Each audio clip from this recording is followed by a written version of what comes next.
Queen's English is the only Cantonese restaurant in DC. What we do here is like an East meets West cuisine. The East is obviously my background coming from Hong Kong. Also the West is also my background growing up in Hong Kong as a British territory. You know, people always ask, how do you explain your restaurant? We cook with Asian ingredients, but with European techniques, and vice versa. And that's what I grew up on, you know, is like I was taught the Queen's English. It's 10 o'clock in the morning now. We're gonna start prepping our Claypot rabbit dish. This is something that we start early in the morning because it's gonna take a few hours to cook. So we're gonna just quarter the rabbit for easier cooking. Because this is a braised dish, the butchering technique does not need to be precise. We get our rabbit from Spain. I'm sure they're sourcing for good rabbit here in the States. I just have not been able to find it. And it's also is not that popular of a protein here in America. We also need to understand, like, this is something that is eaten in other culture. We ate them all the time. We should be able to explore other options to just, you know, chicken, meat, and pork. After we separate all the rabbit, we roast our two mirepoix. So we have the Chinese mirepoix, we call the Holy Trinity, is ginger garlic scallion. And then we have the European mirepoix, which is carrot, celery, onion. You know, if you have like a nice stove, it's like maybe like 20, 30,000 BTU. This thing is 175,000 BTU. Sounds like a jet engine, you know? That's the premise of a lot of Asian Hong Kong cuisine. High heat, we call it wok hei, right? The breath of the dragon. At our home in Hong Kong, that's the size of wok that my grandparents had. We could cook a family of 4 or a family of 40 with that wok. That big wok for sure is my favorite piece of equipment. Where else are you gonna get to cook on 170,000 BTUs, right? Next, we're gonna combine all our rabbit with the mirepoix that we roasted off earlier. We're gonna keep it, put it on the bottom, just to prevent the rabbit from burning on the bottom of the pot. And then I like to lay the legs on.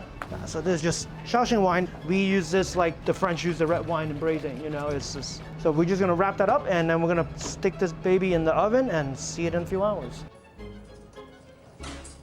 Now we're gonna make our top selling item, the truffle dumpling. We have shell edamame. We have some fresh tofu. This was literally dropped at my front doorstep at 6:30 this morning. What happens in this dish is we're gonna cook the tofu, the shallot, and the edamame with a little bit of butter. And then we have a truffle sauce, and we're gonna combine it all together with the filling. And then now we're gonna season it. This is our koji, and then here is our truffle sauce. Incorporating truffle in the dumpling is, you know, seems so odd, but truffle in a ravioli is not that uncommon. But then when people are like, how'd you come up with a truffle dumpling? I'm like, it's not that much different from the truffle ravioli you eat in an Italian French restaurant, you know? But you'll be surprised how much, especially French restaurants, uses Japanese ingredients. Anybody want to taste? So, you know, the food is very mixed up, kind of like how my background was mixed up. And a lot of influences where, you know, I grew up in New York. I have a lot of experience in like Italian and French restaurant. However, my foundation has always been Chinese. We're gonna start wrapping our dumpling, but first I wanna introduce Juan. My left hand, my right hand. This restaurant would not work without him. We're gonna put water on two sides of the dumplings wrapper. We're gonna fold it over corner to corner and then touch the wet with the dry side. Pinch it, flatten it out, just to make sure you squeeze all the air pocket out of it, because we don't want it to explode when we're pan-searing it.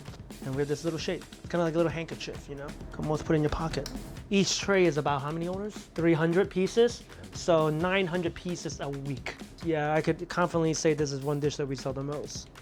Yeah, we definitely felt like we needed a dumpling to tie in the whole theme of the restaurant. It makes sense to people, you know? From the north to the south, west to the east, there's thousands of variation of some form of dumpling. And this is Washington, D.C. form of dumpling here in America. The whole dish is very soft right now, so we want to add another layer of texture to the dish. That's why we're gonna pan fry it and get the skin part really crispy. In Chinese, we call it a wo ti. Wo ti basically is the name of any steamed dumpling pan fried. We're gonna grab the plate and we're just gonna start getting ready to start plating our dumpling.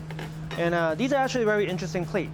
We found them in a basement shop in Chinatown in New York. These are all from old Chinese restaurant from like the 40s, 50s, and the 60s. So for plating of the dish, we're gonna put the 4 dumpling in the plate and then 1 of 3 sauces. So first we're gonna put the truffle sauce, which is the truffle sauce we had earlier, and then we add, this is Saba, it's grape must that I bought in from Italy. And then the last, corn espuma. It's just like a sweet corn cream puree. And then the espuma part really just like lighten up the sauce. It's always so good. That's part of the job. So we opened Queen's English in April 2019 with my partner and my wife, Sarah Thompson. So we're gonna start the Daikon fritter dish, which my wife actually invented for the restaurant. First step is we're gonna quarter these Daikon. I'm familiar with this dish because it's a vegetable that my grandma actually grew on her farm. We actually wanted to open this restaurant in New York, did not need another Cantonese restaurant. So we decided to come to Washington, D.C. We had this restaurant for about 7 years now, and it's been a hell of a ride. I grew up not around dim sum at all, so when I started going out with Henji's family and eating dim sum every weekend, I just kind of said, where have these dishes been all my life? Oh, the first time Sarah bought this dish and we made it together, I thought it was wonderful. It is basically what Queen's English is and what we want it to be. Okay, so this is the Daikon. This is after it's all shredded. It takes about 45 to 50 minutes for this whole pot to actually cook down. So what we're gonna do now is we're gonna prepare the stuff that actually goes in the Daikon mix. So we have here some dry shiitake mushroom that's been soaking in warm water overnight. So the ingredient that's going inside the dish is not really traditional. So a traditional Daikon is actually made with lard, but nobody really put shiitake, baby shrimp, and all that stuff that we're putting in it right now. So we do change our menu consistently. Since day one, the Daikon hasn't changed. So that's another signature dish we have that we just go through a lot of. As much as I love this dish, but it's so labor intensive, after the pandemic, we're like, let's just not put it back on the menu. Within the first week, I think every of our guests email and ask the same question: where is the Daikon fritter? So ever since then, we were not able to take this dish off the menu. Okay, so now we're gonna finish off the Daikon. We have the Daikon that's been boiled off. We're gonna add the vegetables that we cut earlier, dry baby shrimp. We have a little bit of cornstarch and some rice flour. This will help with all the moisture that we have from the Daikon. And we're just gonna mix this up. So you kind of make it into like a paste. That seems about right. They typically make it in like a bigger steamer tray. Due to our restaurant size, we make a smaller steaming version of it. Nice and even, nice and flat. And then you put this in our giant steamer. So it's been 45 minutes, it's been steaming. And it just looks like that when it comes out steamed.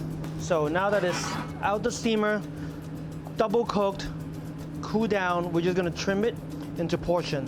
And then we're gonna pan sear them. So the Daikon, up in this part, this is pretty traditional. And even with this part, the oyster sauce, this is the sauce that you typically serve a Daikon fritter with when you go eat dim sum.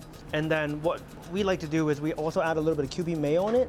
And then we garnish with something called pork sung or pork floss. So it's dry shredded pork. And then finally, a little bit more scallion on top.